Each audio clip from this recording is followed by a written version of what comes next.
J'avais pas le droit de ne pas les faire parce que ça venait récompenser tous les sacrifices que j'avais faits en tant qu'enfant, en tant qu'ado, en tant que jeune homme. Et je sentais que je m'étais mis moi-même une pression vis-à-vis du petit Maxime. Les Jeux de Paris, alors pour toi, vraiment à la maison, t'es né à Clamart, c'est ça? Je suis né à Clamart, mais parce que j'ai grandi à Issy-Moulineaux. Enfin, Oui, enfin voilà, Ouais. vraiment à côté quoi. Donc toi, c'était vraiment les Jeux à la maison.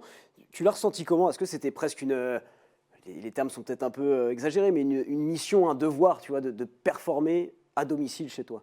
Bah, la pression, je ne l'ai pas ressentie de l'extérieur.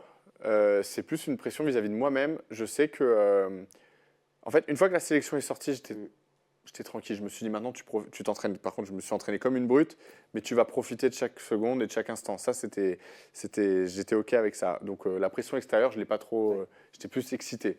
Par contre, c'est la qualification, où c'est l'événement d'une vie. On va pas se mentir.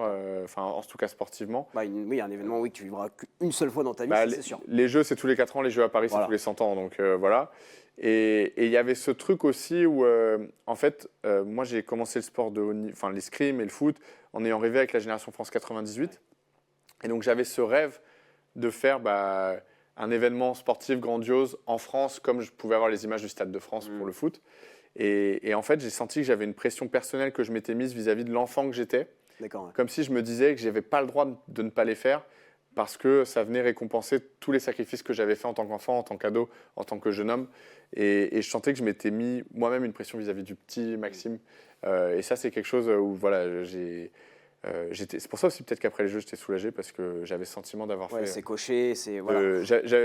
Même symboliquement, j'ai dit à l'enfant que j'étais, je lui ai dit c'est bon, je t'ai rendu ce que tu m'as donné, maintenant laisse-moi tranquille et je vais vivre ma vie d'homme. Il y avait un peu de ça, il y avait un peu cette pression-là. Ouais.